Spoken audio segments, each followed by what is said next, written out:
While thousands of passengers spend their days enjoying jacuzzis, cocktails, entertainment, and panoramic ocean views, another world is operating far below them. Deep underneath the waterline of a modern cruise ship, around 2,000 crew members may be living and working around the clock. To a passenger, the ship looks like a floating luxury resort. But below the polished public decks, that resort completely disappears. The crew quarters can be tiny, windowless rooms positioned close to the machinery that keeps the vessel moving. There may be no natural sunlight, barely enough room between bunk beds, and a bathroom where the shower and toilet share the same cramped space. Yet the crew has created its own hidden civilization down there. There are staff bars, dining rooms, gyms, recreation areas, and long service corridors that allow employees to move around without constantly crossing paths with passengers.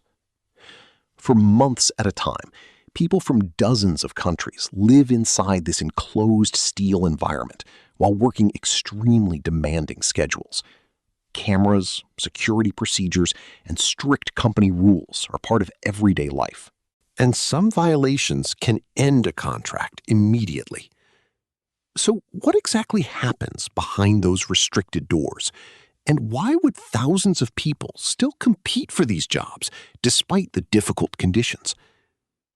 To understand that, you have to go through one particular door, a heavy steel entrance marked Crew Only. The moment it closes behind you, the atmosphere changes. The soft carpets and bright decorations of the passenger decks disappear. Under your feet is cold metal. The air smells faintly of machinery, oil, ozone, and dry ventilation. You have entered one of the ship's main service arteries. Crew members sometimes refer to this long internal route as I-95. It can stretch hundreds of meters through the vessel, connecting one end of the ship to the other. Small electric carts move through the corridor. Forklifts transport supplies. Engineers, cooks, cleaners, technicians, and other workers hurry between departments. Even this hidden roadway has its own traffic rules. There are marked lanes, crossing points, warning signs, and speed restrictions. Turn into one of the narrower passages, and the scale becomes even more surprising. A crew cabin might provide only a few square meters of personal space. Every centimeter has to be used carefully. Bunks are arranged vertically or in compact layouts designed to fit several people into an extremely small room. In some cabins, the upper bunk sits so close to the lower one that standing up too quickly can result in a painful collision with the structure above. The walls are usually made from heavy ship-grade materials rather than decorative residential finishes. Crew members adapt. Strong magnets become useful for hanging photographs, clothing, small organizers, and personal belongings from metal surfaces. Drilling into walls or attaching unauthorized fixtures is generally prohibited because of safety regulations. Under or beside the bunks, emergency equipment and life-saving gear must remain accessible. The ventilation system continuously pushes conditioned air through the room. For someone new to ship life, the dry environment and lack of fresh outdoor air can take some getting used to. And then there is the lack of space. In a narrow corridor, two people may barely be able to pass each other. Sometimes one person simply has to move onto the bunk to let the other through. But the physical size of the cabin is only part of the challenge. The ship itself never truly stops moving. Large engines and generators produce a constant low-frequency vibration that travels through the steel structure. You can feel it in the floor. You can hear it through the walls. A glass of water may show tiny ripples even when the ship appears completely still. For someone sleeping below the waterline for the first time, the sensation can be strange enough to feel as if the entire room is part of a giant machine. Then there is another problem: artificial light. Without windows, the brain loses many of the natural signals that normally tell us whether it is morning, afternoon, or midnight. Crew members often rely on alarms, blackout curtains, and strict personal routines to maintain a normal sleep schedule. The bed becomes one of the few genuinely private spaces they have.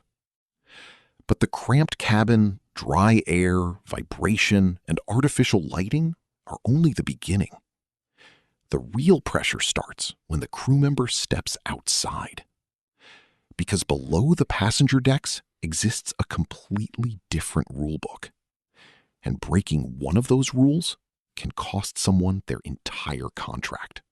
It is 2 a.m. at the port of Cozumel. A service gangway is lowered from the ship. One crew member walks down, carrying a suitcase. Waiting on the dock are immigration officials and transportation arranged for the trip to the airport. The employee is going home. Not because the contract ended, not because the ship reached its final destination, but because the company decided the employee could no longer remain on board. The incident that caused the dismissal may have lasted only a few seconds. For crew members, the line between an ordinary mistake and a serious disciplinary violation can be extremely thin. Modern cruise ships operate under strict security policies, particularly because thousands of passengers and crew members share the same vessel. The first major boundary separates the guest environment from the crew environment. One of the most important tools enforcing that boundary is the employee identification card. It functions as far more than an ID. It can act as a cabin key, access pass, and electronic record of where a crew member is authorized to go. Restricted doors throughout the ship contain electronic readers. If someone attempts to enter an unauthorized area, access can be denied, and the event may be recorded or flagged for security personnel. The rules regarding passenger interaction can be equally strict. Crew members are generally expected to maintain professional boundaries with guests. Depending on their position and company policy, employees may be prohibited from accepting gifts, entering passenger cabins without authorization, forming inappropriate personal relationships, or using guest-only facilities while off-duty. That means a free hour does not automatically give a crew member access to the passenger pool, restaurants, lounges, or sun decks. The distinction between guest and crew is deliberate. Security departments exist specifically to enforce it. On a large vessel, numerous security officers may be working around the clock. Some have previous experience in law enforcement, military service, or maritime security. And they have another advantage. The ship is covered by cameras.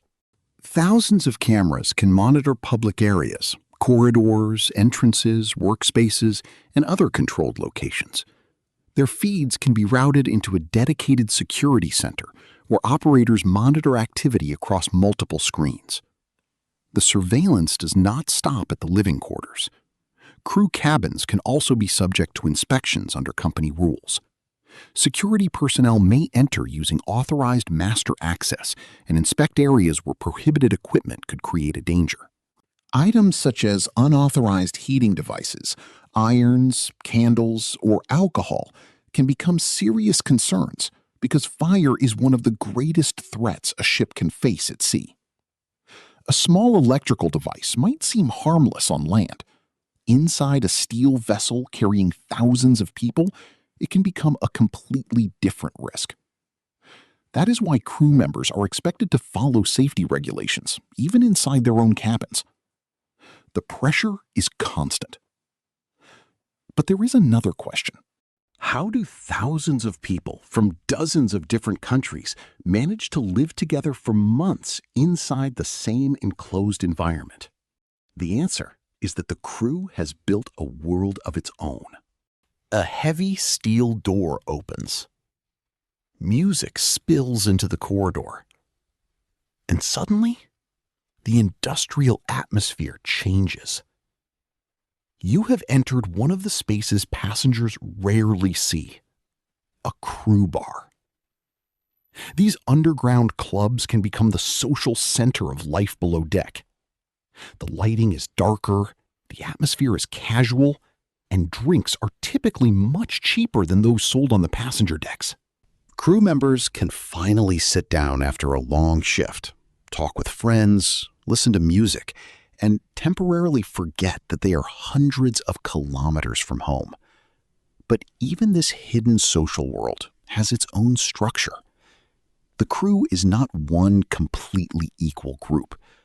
There are different ranks, departments, responsibilities, and privileges.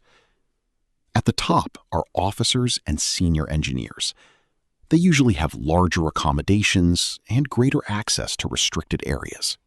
Below them are specialized employees, such as entertainers, performers, casino staff, retail workers, and other personnel whose jobs require frequent interaction with passengers.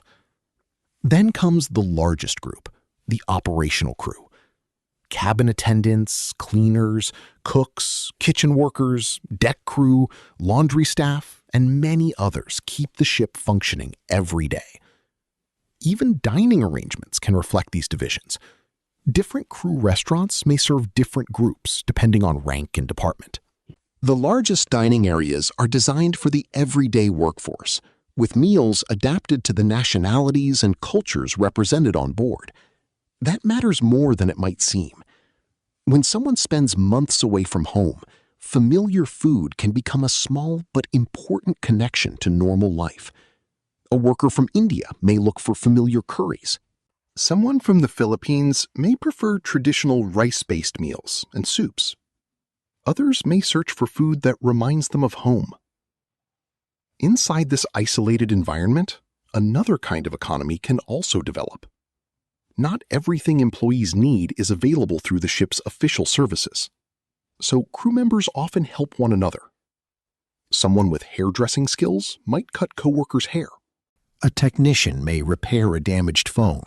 A tailor might adjust uniforms. Small favors, skills, and services can circulate among the crew in exchange for money, food, or other useful items. It resembles a tiny community operating inside a much larger machine. But putting thousands of tired people together in a confined environment inevitably creates tension. Different languages, different cultures, long shifts, limited privacy, sleep deprivation. All of these factors can turn small disagreements into serious conflicts. That is why security officers patrol crew areas and corridors. The basic rule is simple. Physical violence can lead to immediate disciplinary action, and serious incidents may result in termination. The goal is to stop conflicts before they become a threat to everyone on board, because when an emergency happens, personal disagreements disappear instantly. The entire crew has a much bigger problem to deal with. 7 short blasts, then 1 long blast. The alarm cuts through the lower decks. Red warning lights begin flashing along the corridors. This is no ordinary announcement. The ship is responding to a serious emergency. Imagine a major storm striking during the night. Passengers on the upper decks may remain relatively comfortable because modern cruise ships use stabilizing systems designed to reduce the sensation of rolling. Below the waterline, however, the environment can be dramatically different. The vessel begins to move with the sea. The hull can tilt, equipment can shift, and every unsecured object suddenly becomes a potential hazard. The kitchens cannot simply stop. Thousands of passengers still need to be fed. Cooks continue working around hot stoves while the floor beneath them moves. Large pots, pans, and cooking equipment must be secured using restraints and brackets. A container holding dozens of liters of boiling liquid is not something anyone wants sliding across a kitchen during heavy seas. The laundry department faces a different challenge. Industrial washing machines and centrifuges can weigh hundreds of kilograms. During rough conditions, workers may use fixed rails and handholds to move safely between machines. Then, the ship's automatic safety systems begin responding. Heavy, watertight doors can close across certain corridors. These doors are designed to isolate sections of the vessel if water enters a compartment. They can weigh more than a ton and move rapidly using powerful hydraulic systems. Crew members are never supposed to race underneath one as it closes. There is a reason. The machinery is strong enough to cause catastrophic injury. Once the barriers close, parts of the ship become isolated from one another. Meanwhile, deep inside the vessel, engineering teams continue working. Storm conditions place enormous forces on the hull and underwater systems. Technical problems can appear in places passengers will never see. A valve may malfunction. A seal may develop a leak. A ballast system may require adjustment. Engineers working in these areas often face extreme heat, tight spaces, machinery noise, and limited visibility. Ballast water can be transferred between tanks to help manage the ship's stability. That means a large team may be working below deck to keep the vessel properly balanced, while passengers upstairs remain completely unaware of what is happening. The luxury experience above depends on this invisible work below. By morning, the storm may have passed. The watertight doors reopen. The machinery returns to normal operation. Passengers wake up and continue their vacation. But for the crew, the physical danger is only one part of the job. Somewhere deep inside a large vessel is a place most passengers will never see. A heavy steel door. No decorative sign. A small reinforced window. Behind it is a secure holding area, sometimes referred to as the ship's brig. The room is deliberately simple. A strong metal bed is fixed to the floor. The bathroom is designed to resist damage. There are no unnecessary objects that could be used to cause harm. This space exists for serious disciplinary situations. A person involved in a dangerous confrontation or major security incident may be isolated there until the ship reaches a suitable port and authorities can take over if necessary. The door remains under the control of authorized security personnel. Surveillance continues around the clock. The existence of such a room may sound extreme, but on a vessel carrying thousands of people, security cannot depend on good intentions alone. Everyone is living inside a confined environment. And eventually, the psychological pressure can become more difficult than the physical surroundings. The hardest part may not appear during the first few weeks. It often emerges later, when months of repetitive work begin to accumulate. A crew member may work 10, 12, or even more hours in a day. Schedules can be broken into multiple shifts. Someone might work early in the morning, return later in the afternoon, and then report again at night. The gaps between shifts are used for eating, washing uniforms, completing personal tasks, and trying to sleep. There is very little time left over. And because many cabins have no windows, the body loses one of its most important natural time signals. Add changing schedules, long shifts, and irregular sleep, and the biological clock can become severely disrupted. The result is accumulated fatigue. At first, the symptoms may seem harmless. A worker forgets a small instruction. Then concentration starts slipping. Reaction times become slower. Simple tasks require more effort. Eventually, exhaustion can affect mood, judgment, and decision-making. That is why larger ships maintain medical and personnel support systems. Supervisors monitor employees for signs that someone is struggling. If a crew member suddenly becomes withdrawn, unusually aggressive, stops eating normally, or shows obvious signs of severe exhaustion, they may be referred to the medical team. If the situation becomes serious, the employee can be removed from duty. Because on board, one person's breakdown can become a safety issue for everyone. That leads to an obvious question. If the work is so demanding, why do people keep applying for these jobs? So, the next time you step onto a cruise ship and see the bright lights, spotless restaurants, and smiling crew, remember what exists beneath your feet. Thousands of people are working behind those walls, sacrificing months away from home to keep the entire floating city running.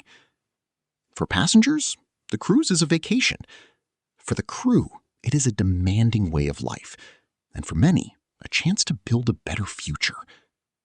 If this hidden side of cruise ships surprised you, like this video, subscribe to the channel, and turn on notifications. And tell us in the comments, could you survive living and working below deck for 8 months?